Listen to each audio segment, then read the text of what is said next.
Word of the day. Yeah, that's scintillating. That's right. A little more scintillating the Astros the last couple days, and we'll talk about that. I'm Jeff Balke along with Mike Stanton.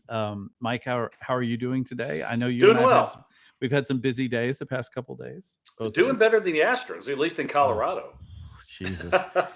It's amazing to me that how when you look early in the season, baseball is always so weird. Look at the Mariners right now, who look like they can't hit the ball to save their life. I saw they were like last in expected batting average, Right. which is incredible to think that. So it's a the Rangers are leading the division. I don't think anybody thinks that's going to stick around, but it's a weird world when you start Yeah. the season and small sample size. But first thing we should just bring up are the injuries. Obviously, Hunter Brown is still out for the first quote unquote the foreseeable future with a Indefinitely shoulder for now. strain. Yeah. Yeah, so we don't know what the situation is on that. Christian Javier now had to be pulled from the game with shoulder soreness. I think we can all agree that he has not looked right Right. pretty much at all in this offseason and leading into the early part of the season. We still have Hader on Josh Hader on the injured list. We're not sure where they're pegging him. Some people are saying maybe beginning of May, but we're not really sure on that. Yeah. Then yesterday we have a back injury to Jake Myers, who now apparently Mhm. will miss a little bit of time, probably hit the 15-day injured list. So, the one thing that you can't have, we talked about this. I mean, the Astros listed, they are loaded with depth in their pitching, but it appears that once again, they are going to need it because good Lord. It's been truly remarkable. And you go to let's start at the top at Hunter Brown. I mean, Yeah. he had no problems. I know there was a lot of talk about, he came back on 4 days rest and Hmm. that's what did, but he had no problem with his second start. Hmm. It was after his second start. Now, what happened? We don't know. I mean, we don't Hmm. know if this was a weightlifting issue. They said it was during his throwing program, which that Hmm. doesn't even necessarily mean he was throwing a bullpen. Right. He could have been doing long toss or whatever other Right. exercises that program may involve. Right. So the unfortunate thing is, they're putting him on the shelf for 3 weeks, which means he's going to have to ramp back up. He's gone, in my opinion, he's gone for 6 weeks at least. I don't think that there's any way that they're going to be. I mean, maybe 6 weeks, but I think it's going to be longer than that too. I think that's at an absolute minimum because when you miss 3 weeks of not throwing, you have to ramp back up.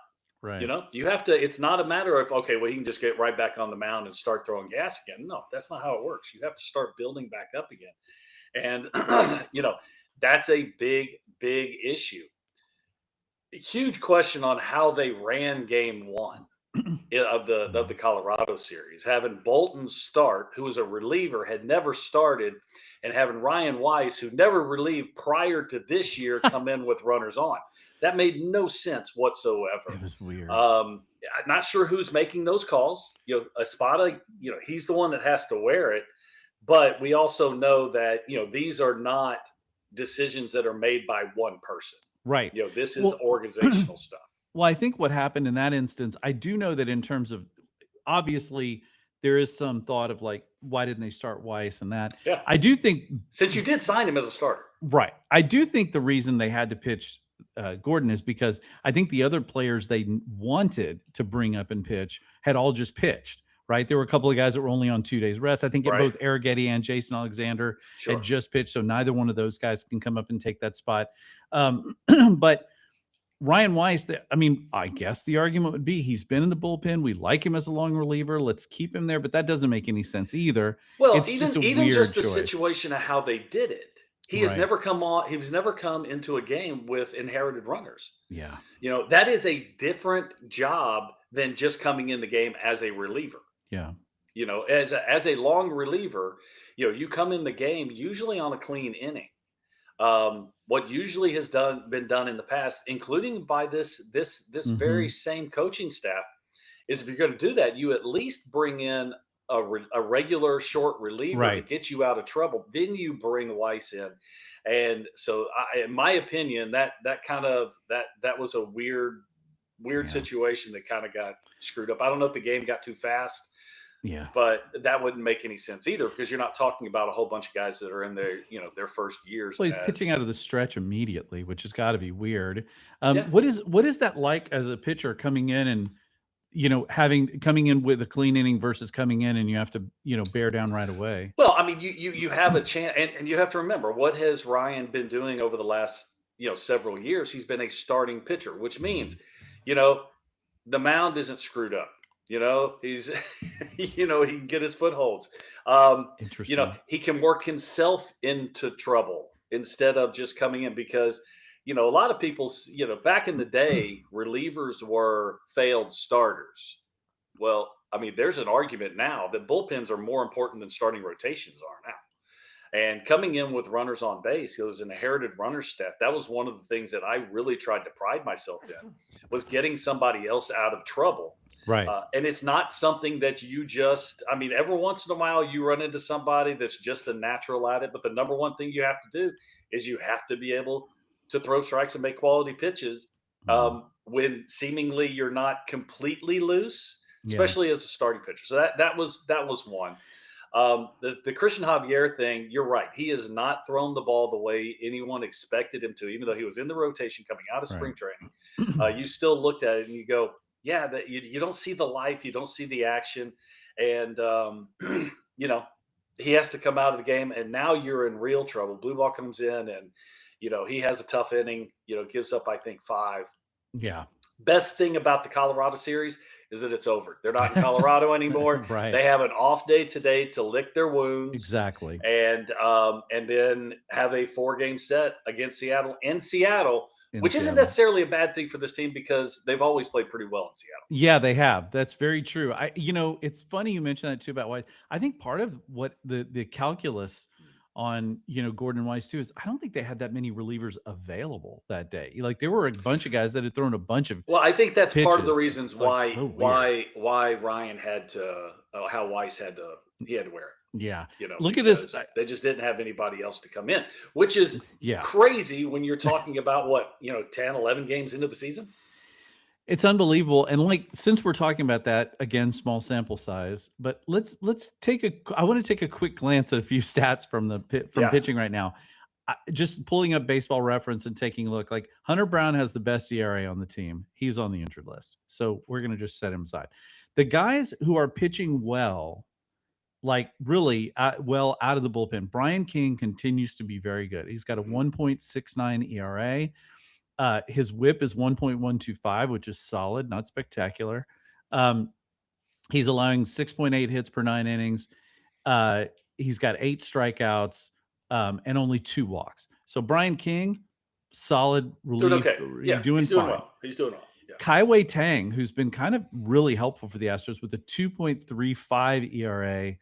His whip is 0.783. So he's doing a really good job of keeping guys. Not a whole lot of base runners. Yeah, not a lot of base runners for him. Not a boatload of strikeouts, but he's thrown 7 2/3 innings pitched. He's averaging a strikeout per inning. So he looks pretty good. Then the next guy, Aniel De Los Santos, which won't count because he's really only pitched once or a couple of games. Yeah. Lance McCullers is next with ERA at 3.27 and 11 innings pitched. He's given up 9 hits. He's not given up a home run. Yeah. Which I think is notable. But Lance, you have to go a little bit deeper. One incredible start to start the season. Last start, I mean, he battled, so. Right. But I mean, the key is that, also 13 strikeouts and 2 appearances. His whip is a little on the high side, but not from walks, really. He's only walked 4 guys. His main problem is he's been giving up too many hits. Yeah. And that's been the issue. If you look then at like Christian Roa, 3.86 ERA, not terrible for Tatsuya Mai is at 4.32 because he had a horrible start and then he had a great start. So you feel like he's probably going to be fine. Also, Mike Burrows is an interesting case too, because it chronicled a really good story about how he basically looked pretty good, but he gave up some untimely hits. His problem is he has given up 22 hits in his 3 appearances. And that is a huge number. I mean, his whip is 1.75. He's giving up 12 hits per 9 innings. And that's a pitch quality problem. right. Not a pitch, not quality as in stuff. We know he's got good stuff. He's just Mhm. spending too much time in the middle of the plate. Agreed. And that's where that comes in. It doesn't matter who you are. You still got to have, pitching Yeah. is real estate. It's Yep. location, location, location. And it Yeah. doesn't matter how good your stuff is.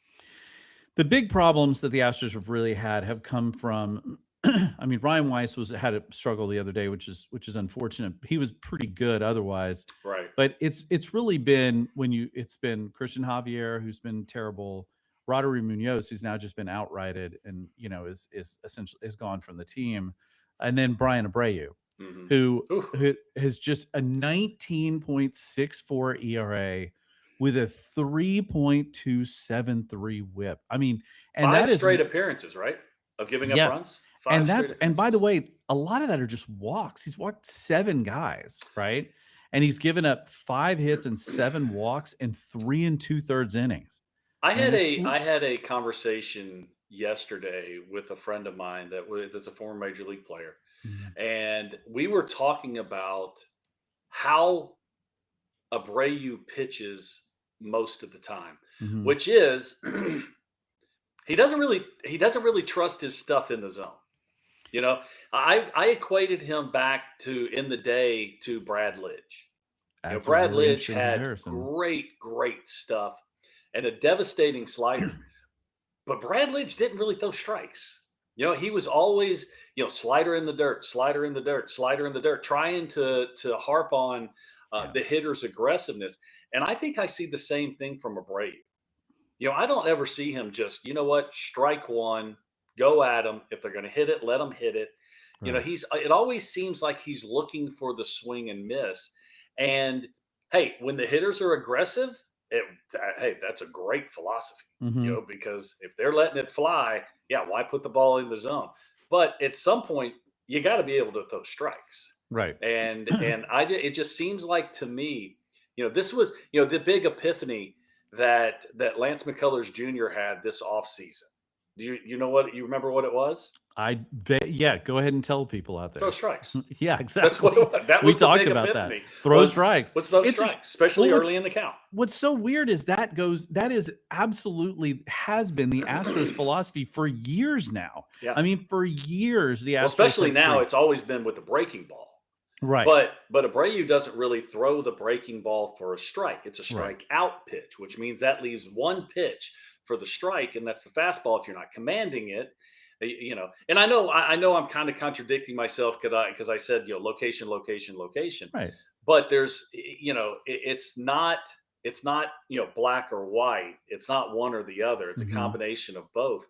But if you put especially when you're throwing in the high 90s like Abreu is, if you put the ball in the zone, good things can happen. If you Yeah. don't put the ball in the zone, especially if you get behind the count, there's just not a whole lot of good stuff that's gonna occur. Well, what does Crash Davis say, right?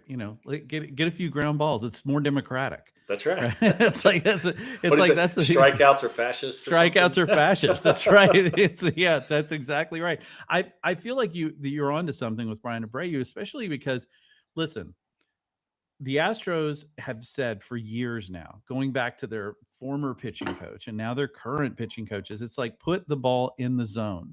Allow guy because even the best hitters are only going to get hit, 1 out of every 3 times they're up there, Right. right? So most guys just aren't going to be able to do that. And the Astros, by the way, have one of the better defenses in baseball Right. again. So you can trust the guys behind you to make plays, right? So it is a little odd that you would try to nibble around the edges, especially now with the ABS system. Hmm. Like, go ahead and get the ball in there and let somebody take a swing at it, Yeah. and see what they can do. I agree with you 100%. I'm sure Brian Abreu will be able to get himself right. Yeah. I think he's got the stuff to be able to do that. His velocity is still up. I don't think Yeah. that's a problem, but I think he's got to get his mind right for Yeah. sure. And that's to me, that's where it is. This is not a physical issue. This is not a mechanical issue. Mhm. This is a more of a philosophical issue. This is Mhm. a approach issue that and listen, I've been there. That it seems like every time you throw a strike, it doesn't matter what the pitch is Right. gets squared up. Right. But you know the one thing that we all have to remember, and sometimes we have to be reminded, is that when you're on the mound, you got 7 dudes behind you and 1 dude in front of you that they're all trying to help you out. So use those guys. Right. Strikeouts are sexy, but strikeouts don't count more than just a regular ground ball to shortstop. Strikeouts are fascist. I That's still right. think that's great. Yeah, they're sexy and chicks dig them and they dig the long, just like Right. they dig the long Well, ball. Major League Baseball loves them. Oh, I of mean, course they do. it's the number one stat you It's go how people, to, or and it's how secondary they, stats that you go to. Oh, well, his strikeout per nine, he's 12. That's it's great. how people make their money. Like, let's be fair too. I mean, like baseball rewards players who get lots of swing and miss. They reward players who get lots of strikeouts per 9 Right. innings. That is just part of it. That's part of And the it. And crazy thing on the other side, they're not docked for striking out as a hitter. right. They consider a strikeout just another out. I mean, we have MVPs that Oh, strike out 200 oh, times a year, ask Aaron Judge about that. Let's, and multiple times. exactly. Mike So Trout. yeah, Mike Trout, exactly. So Jordan, of course, doesn't strike out very much because Right. Jordan is the king of baseball, right? So here's the thing that's really At interesting. least the first week, right? At He's least for the king of first week, Yeah. right? Right. There's something that I noticed, and the Astros did, Dana Brown, to his credit, really did spend the offseason just absolutely stocking the Astros with potential starting pitching. Like he just loaded the coffers with pitchers. And obviously it's the right thing to do. Yeah. But one of the things that somebody pointed out, and I can't remember who it was who pointed it out online on X or something, was that Sugarland has the AAA affiliate has exactly the opposite problem the Astros have. They cannot hit, but they're pitching their tails off. I remember you and I talking about before the season started, saying, "Hey, if you like pitching, you might want to go watch some Sugarland Space Cowboys games because they're going to have some good pitching." Well, now is the time to raid that pitching, and like right off the bat, if you've got 2 starters that are out, well, Spencer Arrighetti and Jason Alexander. Yeah, what are was my starters. question for you as soon as we got on here? Yeah, My question was, does Jason Alexander have to come save the day again? Right, Because that's who did it last year.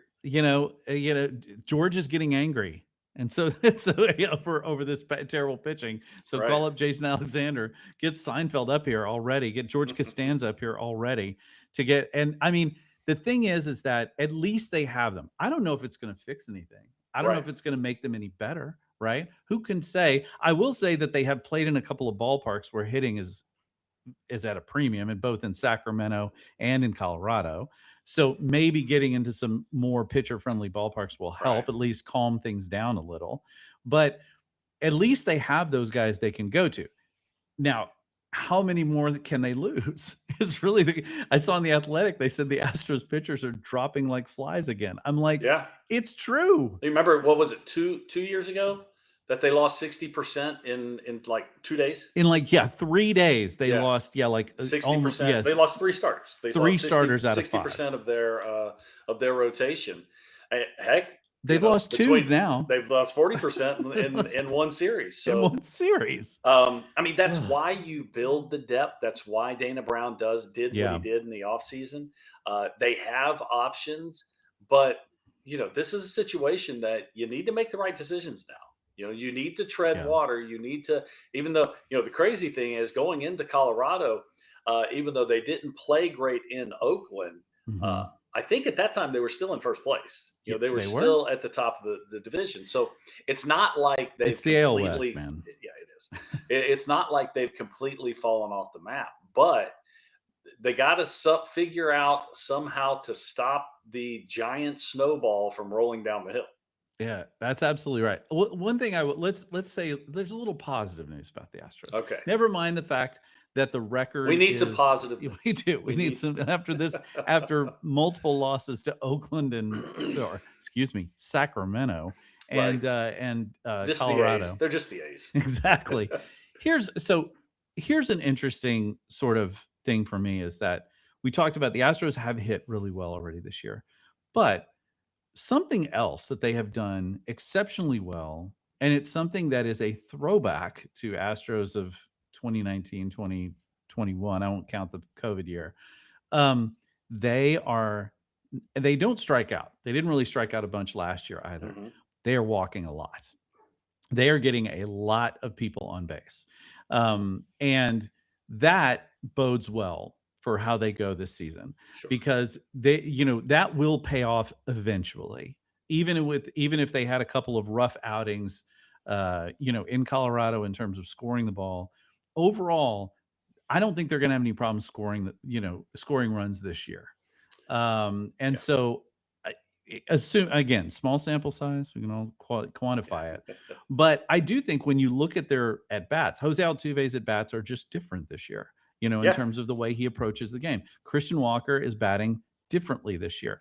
Joey Loperfido obviously came back from Toronto with a different swing. Cam Smith looks more confident at the plate. Like there are a lot of guys on this team who are swinging. Yeah. And then forget the fact that we have Jordan in the lineup, which is something we didn't And have. healthy. And healthy, which we didn't have for a boatload of games last year. I feel positive about the way things are going offensively. I agree. I agree. And, we talked about Lance McCullers Jr. and his epiphany over the offseason. Mm, We do the same thing with Jose Altuve. But yes. it seems like it's not just Jose, it's they've all tried to become more selective.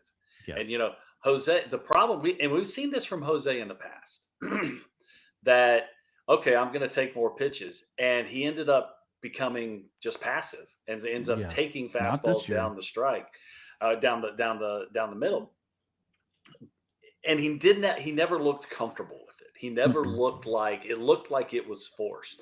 This doesn't look forced. This No. looks like and really, I mean, what is the pitch that has always been either the pitch that he's getting all his base hits on, or the pitch that's causing him the most trouble? And it's the first pitch. Yep. It's the first pitch Always. of an at bat. 100%. When he is going right, he has 4 at bats.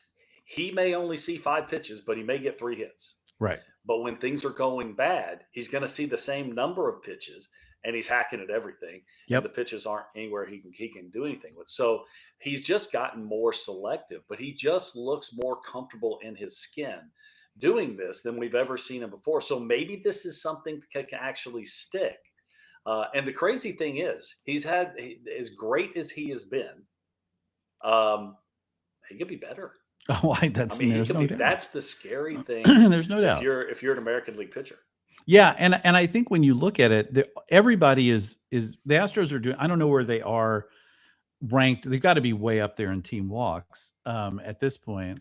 But I do think that one of the things that you've seen from this team overall, yeah, they're ranking. I just pulled it up. They are third in Major League Baseball in walks. and that's Per after a nine. tough. That's after a tough 3-game series in Colorado. Yeah, exactly. They were Um, probably in first before that series. Probably so. But the thing that's been really interesting about watching them is that and again, this is a harks back to the teams that we saw, previously, is that they all kind of seem to have a similar approach at the plate. Like I don't see anybody going up there and just free swinging willy Right. nilly. There's everybody, including the younger players, seem to have and they're not always getting it right. Right. But there is a sort of a kind of like I'm going to wait for my pitch mentality. Well, I think some of this has to do with, and there's been some scuttlebutt.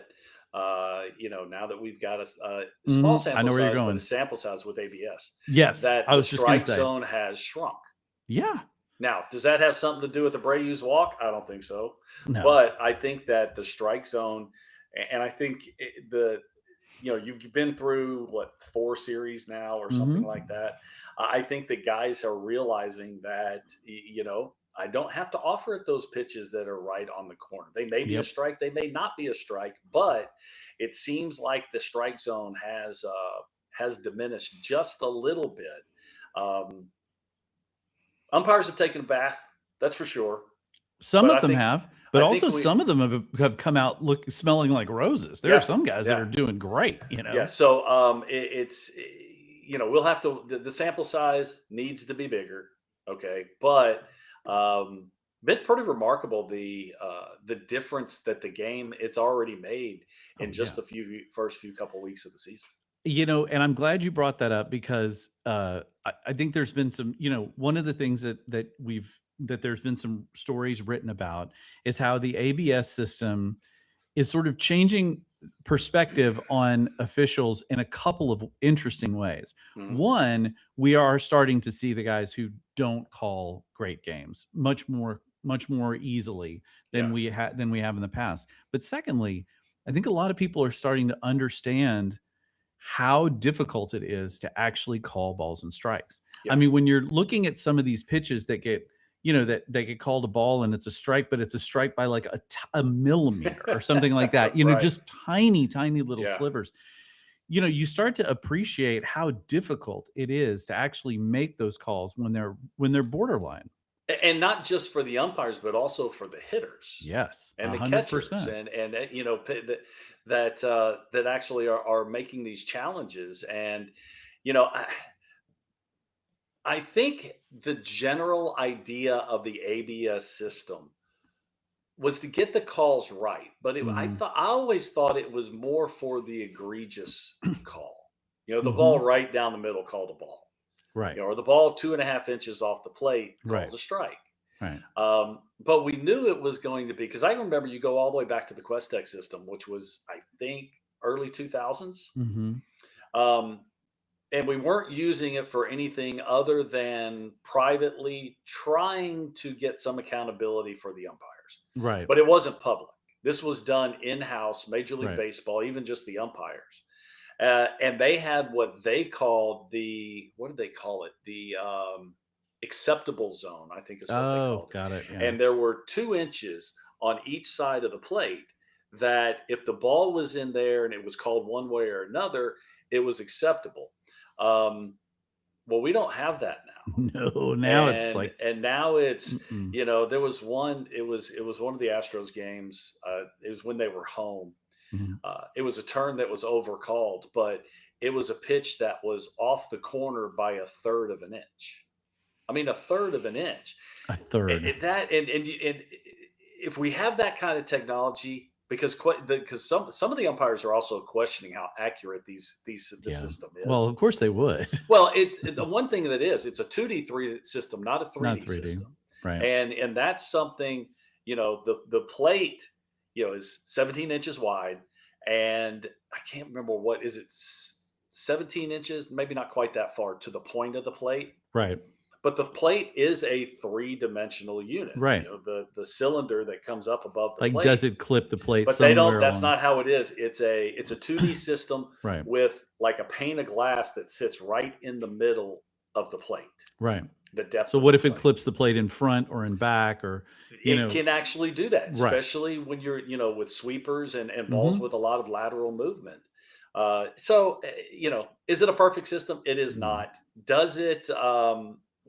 Does it help? I think it helps now, but I Yeah. think it's going to be an evolving, Fans love it. evolving process. Oh, they have, man, they It's have just it's jumped on board with inside the it. stadium, it's just a blast. Yeah. It is an absolute blast inside the stadium for doing that. I'm gonna ask you a question because 'cause I'm very curious about your thoughts on this. Um, I know that this particular pitcher would have adapted, Mhm. right? I know that he would have adapted. All the great pitchers will find a way to pitch well. But the one guy that keeps popping up, and probably because I'm an Astros fan, but the one guy that keeps coming back to me over and over of a person that would have really, really been heavily corrected by the system is Greg Maddux. I think about Yeah. the way that he used to throw the ball an inch and a half, 2 inches right off the edge of that zone every time and constantly get calls because he just do it over and over and Yeah. over and over again.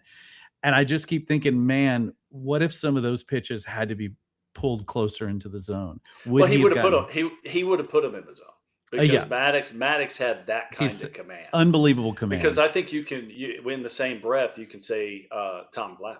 Yeah, And well, all But the Atlanta Tom Braves now, guys.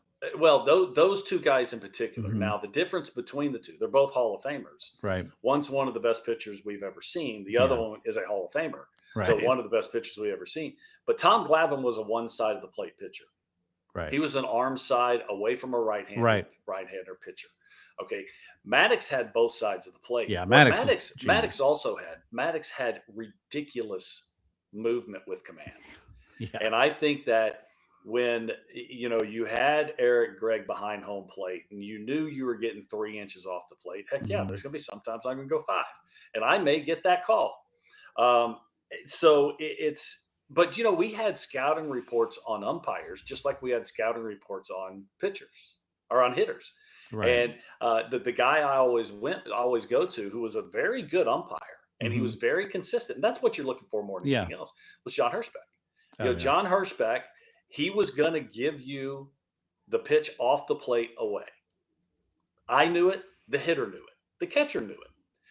He was also going to miss the pitch on the corner right underneath his nose. So you never went inside for a strike to try and get a strike because John didn't see it. But since I had the scouting report, everyone else had the scouting report, and you Right. just went in there and you dealt with that situation Right. on any day he was behind the plate. And like I said, he was very consistent with it, Right. and that's really what it's all about. Well, and don't get me wrong, I have harbor no illusion that Greg Maddux wouldn't have been one of the best pitchers of all time Yeah, with ABS, without ABS. It's always the argument that like, would Wilt Chamberlain be good today in today's? But yeah, he yeah, absolutely would. He would dominate the same way he did. yeah. Maybe he wouldn't get 100 points in a game, but he would absolutely Well, I dominate. mean, he's not a whole head taller than everyone else like he Right. was when he was But playing. But yeah, he's still gonna be. He was a great athlete. He's still gonna be a great player. that's just how it is. I think that when the era comparisons are unfair Right. because the best players are still probably the best players. Yeah. But I mean, you go to somebody still, like Jerry West when there was no 3-point line. How many right. points would he have scored? By the way, there's a new documentary out about him called The Logo, which looks Mhm. really good. Yeah. He's a fascinating character. If you ever watched any of the series about the Lakers Showtime or any of those, Mhm. and you saw the guys that played him, he's a interesting cat for Yeah. sure. Um, but I will say this: I like the ABS system. I think it's been an overwhelming success. I I agree. am glad they have it. I am very interested to see what the numbers are at the midpoint of the season. Yeah. We're early right now. There are some guys that are obviously very good at using it, and some guys who are not very good at using it. Mhm. I'm going to be really interested to see where those numbers sit close to the middle of the season. Yeah. And here's another thing too. I'm going to be fascinated to see when the calls occur because I think we're starting to see the strategy shift. There's hesitation to use those things early in a game. Like even if you're almost 100% certain, there's Yeah. like, should I do it because I don't want to lose one and then we don't have them later. Right. And it's not just win in the game; it's win in the at bat. Yes, exactly. If it's a 2-0 pitch and it's a pitch right on the corner and the hitter thinks it's a ball, he's not going to tap his head just simply because what if I need to do it again later? And there has Right. been a couple examples. Mike Trout right here at Hmm. Daikin Park, you know, 2 overturned calls went from a strikeout to a walk Right. in the same at bat, but that doesn't happen very often. No, it doesn't. It doesn't, and It- it's going to be fascinating to see not just what the numbers are, but I think it's going to be really fascinating. The long term effect is what is this system going to look like in 3 years? oh, I mean, 100%. and because we talked in spring training that there is a strategy in when you do it.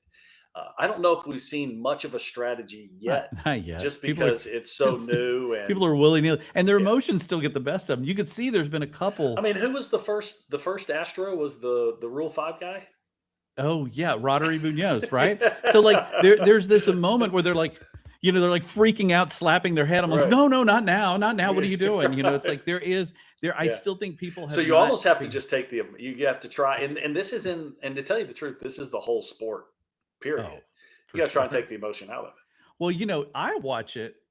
I mean, I'm sure plenty of fans watch it, and you see it, and it's in the strike zone, and it's called a ball, and you're like, just go ahead, tap your head, tap your Right. head. Like there's Right. immediate, but you're like, you can't do that. And I do think that is one of the real. I think they got it right when they said you get 2 challenges, and if you keep getting them right, you don't have to lose any. But if you get them wrong, they're gone. I I think also think they got it right with how they do it. You have 3 seconds. Yes. They even have a delay to the feed in the dugout, so you can't. It's Really? literally. Oh yeah, there's a delay. There's no. That's They amazing. did that from the very beginning, so they don't have the ability to. And they don't show it in the stadium, in the stands, because they don't want the fans yelling, That's right. right? That's right. So smart. I mean, Yeah. I So think the only that time they show it is when there is a challenge, and they put that big strike zone up on El Grande. exactly. And by the way, T-Mobile sponsoring that, they must be loving this, every bit of Right. it. The T-Mobile Right. ABS cam, like they Right. must be loving it because their name is up on there all the time, and fans are glued to it. They're Hmm. absolutely glued to it. All right, thanks everybody for joining in. A big series this weekend. Astros Big better off enjoy. day today to Yeah, clear the mechanism. better enjoy the day off. I'm guessing they're lounging in Seattle, They are in Seattle. Yes. which is nice. That's a good place to hang out for a Maybe day. a little chilly, but that's Could okay. be a little chilly, but the food should be on point, Get you some seafood. and just enjoy yourselves. And everybody have a great weekend. Thanks. Oh, and Mike, when will you be back on Back to the Bullpen? I'm assuming probably today, right, or tomorrow? Or Actually, we did not post tomorrow. Tomorrow noon, we'll have a new episode post. We actually have not missed a day in the month and a half that we've been doing it. So well done. we took a day today, but yeah, we'll have. But you still have yesterday's, all the previous weekdays. You can go and look. Yep. The whole library is there. Yeah, you can find us on MLB. I'm sorry, Locked On MLB on YouTube. Anywhere you get your podcast. Subscribe, follow, like, all that good stuff. Check us out. Absolutely. Absolutely. I will be back on the radio on Monday, I Bleav. And I just the other night, by the way, I did something that call me a glutton for punishment. Glutton But for punishment. my buddy Dave, who runs Clutch Fans, which is one of the granddaddy of all NBA fan websites, occasionally he'll call me up. He and I've been friends for a long time, and he'll call me up and say, "Hey, you want to do post game with me?" And I'm like, "Sure." And so I Okay. do it, probably half a dozen, 10 times a year. So he called me up the other day. He goes, "Man, I really could use you. Can you do it on Tuesday?" And I was like, "Sure, I'll do it on Tuesday," not realizing that the game start time was 10 p.m. Oh yeah. 10 p.m. There's your 12:30 post game. Oh, try 1 a.m. Really? I was like, "Are you kidding me?" What See, did that I was say? one. That's funny because that's one of the things that Kevin Eschenfelder has always told me that was good about basketball. They don't play every day, Yeah. and the games are 2.5 hours. You're done. Oh yeah. Well, That this there one is this one featured like drug on. 10,000 free throws. Okay, And there you and I go. mean, the only good news is the Rockets won it. Otherwise, going on at 1 a.m. to talk about the Rockets getting their asses beat would Yeah. have been horrendous. But it's like the baseball after dark. It sounds fun. It sounds fun. If you have to do it, it's not so much fun. Right, It's like the right. guys that do the call-in shows after games at midnight, and everybody who calls in is drunk. Like, That's right. I should have And been it's the drinking. same. It's the same five guys. Exactly. All right. Thanks everybody for joining us. We will talk to you next week. As always, go Astros. Adios.